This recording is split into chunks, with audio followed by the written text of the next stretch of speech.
So when we get these updates to Call of Duty World War II and other Call of Duty games in the past, a lot of people will only focus on the bigger parts, the ones that affect the guns that they necessarily use on a day-to-day basis. So for example, with this most recent update, we ended up getting a massive nerf to the FG42, which a lot of people used. We ended up getting a buff to the M1928 and the MP40, which a lot of people will start to use. But of course, with every single one of these updates, there's always something that goes unnoticed and really some sort of change that will propel a weapon that you might not necessarily think about to that next level. One that honestly makes it fantastic. And very similar to about a month ago when we talked about some weapon updates and changes at that point, right after launch, there was one that I normally would never use that we talked about, that being the Bren, in which it turned into a 2-shot melt machine monster. The only downside was the fire rate absolutely sucked, so it kind of was a trade-off there, but we talked about that, and that gained a lot of traction in terms of people being receptive and open to it. In fact, I still get tweets about people that see that video now to this day that'll tweet me and they'll say, you know what, I tried this out and it's actually pretty awesome. So I wanted to take a look at another weapon that once again went under the radar with some of these changes, some of these buffs, and is an absolute powerhouse given that you give it a chance and you put the right attachments on it. So today we're gonna be talking about another weapon that nobody really is talking about but is absolutely insane. So just to kind of set the mood, the things of this most recent update 2 days ago, there were a handful of weapon changes and weapon fixes in which, once again, they buffed the fire rate of the MP40 and the M1928. They buffed the combat shotgun damage range, not the actual damage properties, but just the drop off of that max damage at that distance in which it starts to decline.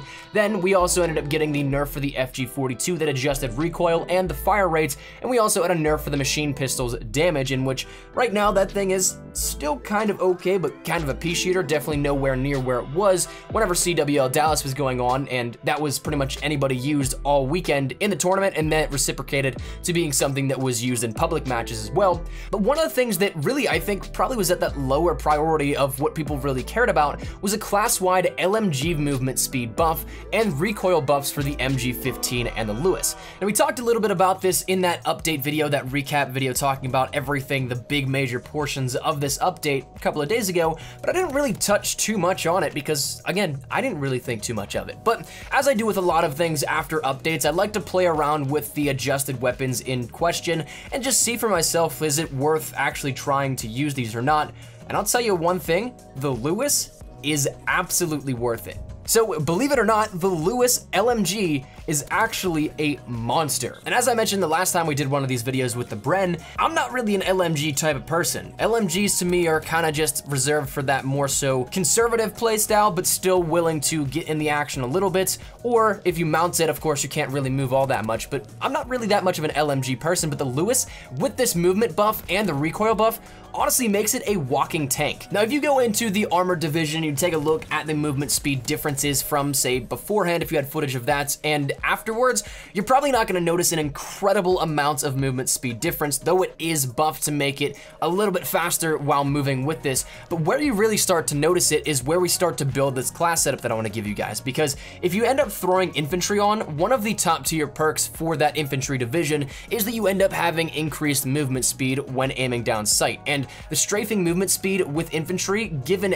any sort of weapon that you use, is actually fantastic. I think probably the worst in my mind was a pre-patch Bren, in which we talked about last time, and that still was something that you could work with. But now with the Lewis being buffed in that movement speed and having the ability to combine that with infantry, it's ridiculously good how mobile it is. And sometimes it just feels like you're yielding a rifle, not an LMG. And now that you're not limited just to a stable position or holding down one area and you have the ability to move around a little bit more, that's something that really comes in handy, because you couple that with the fact that this is a 3-shot at almost any range. It only drops off to 4 shots at very, very long distances. But despite being weaker than some LMGs in the damage category, couple that with the mobility, the recoil that was decreased with this most recent update, the ease of use now with this mobility buff and infantry choice, it makes the time to kill this thing insanely good. Not even lying, unless you don't have the first shot on somebody, you can outgun gun people close quarters with an SMG and stuff like that. So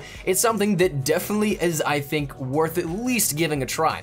But as for giving you guys a complete class setup here with this, it's something that I would definitely recommend, one class setup that I was using for quite a bit of time today. And switching over to that class setup, once again, I would definitely recommend the infantry division just because it gives you that extra mobility when aiming down sight, that strafe speed, which I think honestly, I'm not necessarily one to pre-fire too much or pre-aim corners to an incredible amount, but the Lewis definitely is worth that once again because you want to have that jump, especially in your close quarters engagements, but definitely taking advantage of that movement speed, it really does help out. Now, along with the land ship, I'll couple on 3 attachments here with this, given the infantry extra attachment slot. I'm not going to use prime for this class setup simply because I think that it really does help to have something else as the basic training, that being hustle. We'll get to why in just a second, but 3 attachments I rock on this are quick draw, grip, and then rapid fire. You'll see throughout some of the gameplay within this video that I have, instead of rapid fire, a reflex sight on this, and that's simply because I didn't have rapid fire unlocked at this time, because honestly, I haven't used the Lewis before this update. So it's something I was still ranking this up and getting everything out here, but I absolutely love it now. But I definitely recommend the rapid fire over top of it because if you have any sort of the Lewis variants, the iron sights aren't that bad. I'm not a huge fan of the base iron sights on the Lewis, but if you can handle it, definitely I think is worth sacrificing the reflex sight for one other attachment. Now the thing with quick draw is that it gives you once again that extra leg up. Grip makes that already reduced recoil even less, so it is seriously something that is a laser beam shooter, something that will melt the kids, as they say. And then rapid fire, of course, is something that kind of evens out that lower fire rate compared to other weapons. So granted, it doesn't double that rate of fire, but it does evenly adjust out so it's more comparable to, say, a regular rifle. And once again, add that in with the mobility and the damage of the Lewis itself, and that's something that really, once again, makes this an awesome choice for a class setup. Now, as for the basic training, once again, I don't like to run primed with this one simply because whether you consciously know it or not, the reload times on LMGs are always statistically way worse than SMGs, rifles, sniper rifles, stuff like that. It's honestly a couple second excursion, which in a gunfight or in a pinch situation could cost you that streak you might be on. So Hustle breaks this down and makes it a lot faster, to which I think is something that is beautiful, and I like to be able to move and reload and run while on the go so that I can maybe dip out of a situation if somebody is shooting me and I need to reload.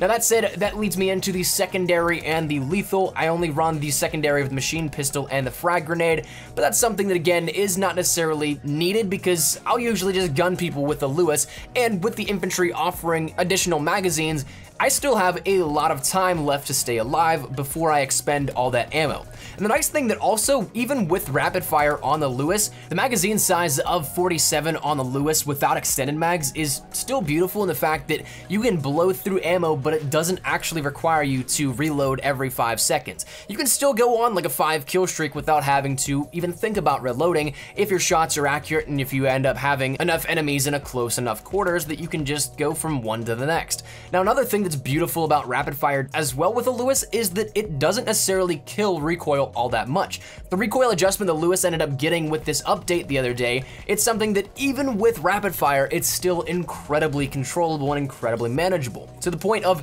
even at long ranges, you're still gonna be able to keep that under control, and it's not just something that's limited just to close quarters that really will still help you out. Now, that to me is the class setup that I use and I think is absolutely perfect. You guys could throw in something else that you guys end up wanting to put on it, but I think if you end up trying this class out, you'll see that you absolutely will love the Lewis not only, but this class setup will be very beneficial for you in pretty much all situations. I mean, I was doing great with it on Gustav Cannon, a map that really does not favor anything more so than longer rifles and of course the snipers as well. And then even in things like Point to Hawk, I was having a great time with it, in which sure, I probably couldn't get up in the faces of players as much as if they had, say, a PPSH or a shotgun, but I was still able to work around it, I was still able to manage and still get off some good games here with it. So I think really in all situations, the Lewis, after this most recent update, is just absolutely insane. And definitely I think it's one that you should totally take advantage of while not many people are using it. who knows, maybe this little video will once again blow up like the Bren video, and it'll start a little bit of a trend and a little maybe uptick of how many people use it, but I'm not expecting it to change the meta of World War II or anything like that.